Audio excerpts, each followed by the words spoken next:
Hey guys, welcome back to the channel, and today we finally got the APK build of Marvel Future Fight. So I would like to remind you that anything and everything that you see in this video is subject to change once the actual update goes live. So please do keep that in mind. So the characters, the stats, the uniforms, everything can change once the actual update goes live, so please keep that in mind. And now coming back to this particular APK build or update 5.7, so I'm just going to give you a brief overrun about this particular first look, how these updates look like. So I'm not going to do an in-depth review of this particular update at this point of time. I'll be doing that in future videos. So if we go ahead and quickly check out the first, means the three new uniforms for Captain America, Iron Man and Black Widow.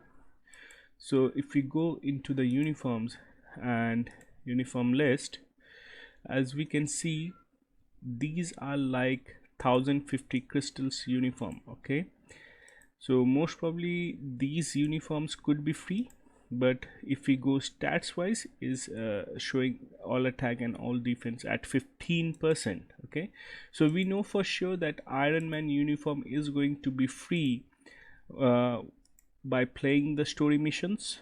However, I'm not sure as of yet for Captain America and Black Widow. And in terms of skill effect, what I can say, the skills do look good, but however I don't really see any text on their skills. So there are no special effects like all defense down or something like that. He does have all attack and all speed and critical rate, but nothing like too impressive. Even though Captain America has accumulation on his second skill. Okay, so increases attack by 5% for each 1% damage taken. So it's when he is hit, like his tier 3 skill. I wish this would have been like when he's attacking, because for his tier 3 skill he's already has the accumulation when he's taking damage. So this would have been better when he is attacking, but however Netmarble has given him to true damage he is getting from the attacks. And apart from that, as you can see, the fourth skill doesn't have the defense down anymore, so that's very interesting. And even the fifth skill, as you can see, there is no text at all, no buffs, no nothing. And now for Black Widow, it's also same. As you can see, it's just normal shock damage, dodge rate, and even her fourth skill, okay, it just deals shock damage and lightning damage. And even her fifth skill just paralyzed for 1 second and shock damage. So there is no huge wall of text, no all defense down, no nothing for these three uniforms. All right, and now if we go ahead and go back to the original characters, as far as, so for this character Blue Dragon, okay, so what is the way to acquire her? Well, the way you acquire her is similar to how you acquire Sabretooth and Emma Frost or Iceman. All right, so she is going to be a crystal wall character. Okay, so whatever amount you may need to pay, like maybe 4400 crystals for this particular character in order to unlock her. So in a way she is free, but however she is crystal walled. Okay, so you need to buy her initial set of biometrics, and then you need to pay 1250 crystals for each additional 160 biometrics. All right, and as you can see, the right to dragon, her awakening skill, okay, it's at level 6. And there is one interesting skill, I mean point about this awakened skill. You can see, like normal skill you can just level up normally, but however if you want to awaken this awakened skill, then you will require materials. Okay, these materials which you will find by playing World Boss Ultimates. All right, so you will require this in order to level up the awakened skills for each and every warriors of the sky. So please do keep it in mind. And the best part about Blue Dragon is her leadership. If you are playing along with the other warriors of the sky, so what this the leadership does is warriors of the skies get 65% all attack and 5 seconds of remove all debuff, and the cooldown is just 23 seconds. All right, so I believe this is a great leadership skill and an excellent one indeed. And her tier 1 passive is all attack, all defense, and all speed, so that's great. And for War Tiger, okay, you can get him through Shadowland biometric selector. So actually I have purchased few biometric selectors to test this, and as you can see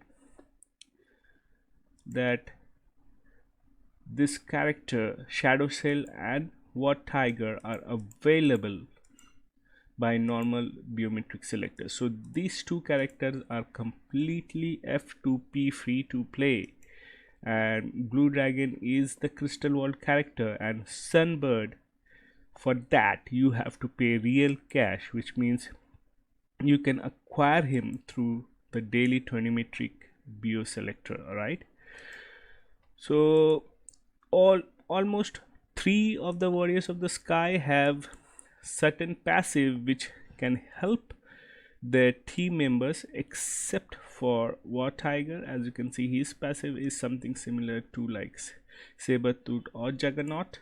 All right, so he has a default healing in him, which once his HP is below 99%, he recovers 3% of his max HP.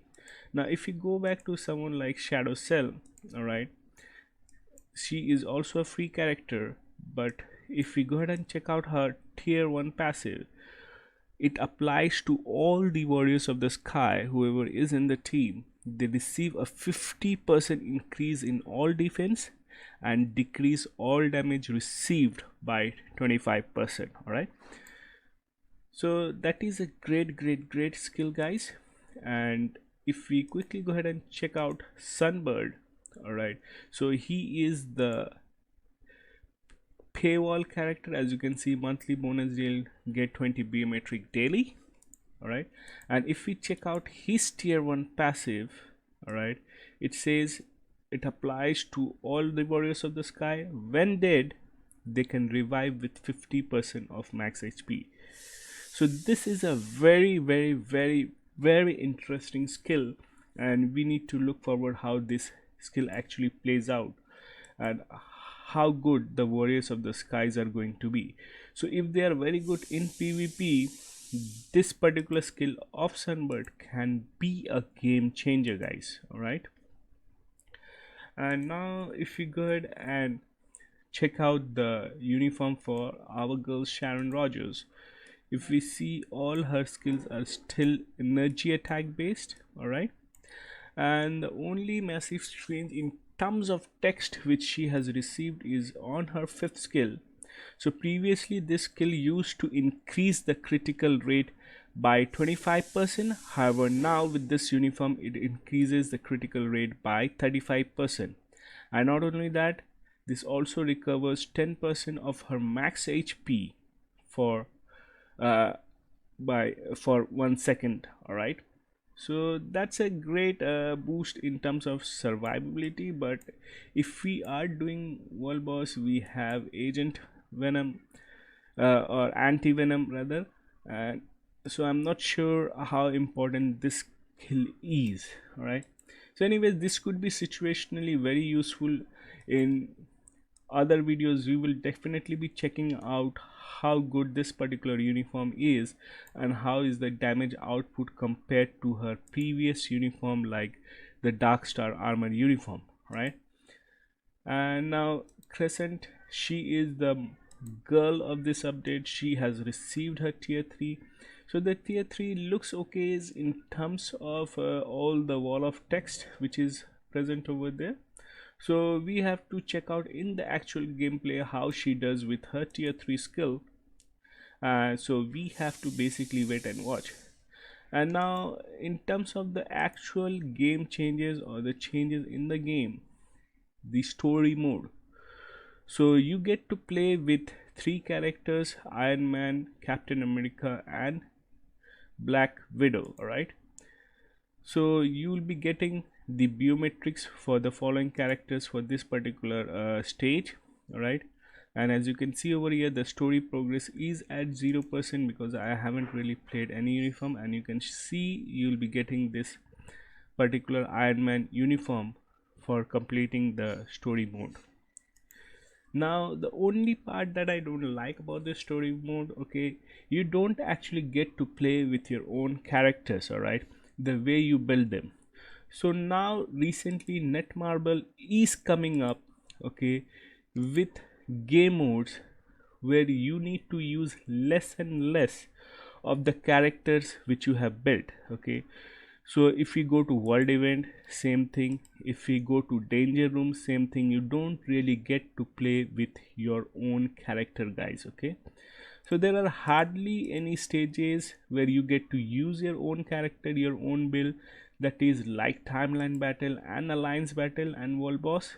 But whatever new game modes are coming out, you just get to use some random build character, or even if it is a top or number one character, rank character in the world of Marvel Future Fight, but it's still not your character. The way you built it as per your card, okay, your obelisk, the way you prefer your character to be played, with the recent updates you are unable to do that. So that's a huge concern for me. So now the question arises in my mind, why would I waste time building my characters if I cannot really use them, right? So like, I'm maxing out her gears, I'm choosing the ISO set for this particular character, I'm choosing suppose CTP of rage, but the number one characters have CTP of destruction. Maybe I don't want it to be played like that, right? So that is my major concern. So the more and more game modes are coming out where you don't have the actual control over how the character build is going to be. So this could be good or easier for newer player. However, for veterans, I'm a bit doubtful about how this is progressing, like with all the game modes where you need to play with characters whom you haven't built. So guys and girls, this is just a first look of the update. Okay, so we are going to do an in-depth analysis, okay, we of each and every character of each and every uniform, and see how the new story mode plays out, how the new uniforms plays out, and how the new characters plays out. So I'm really excited to try all these things out along with you guys. So do stay tuned and hope to see you in game soon. Take care. Bye bye.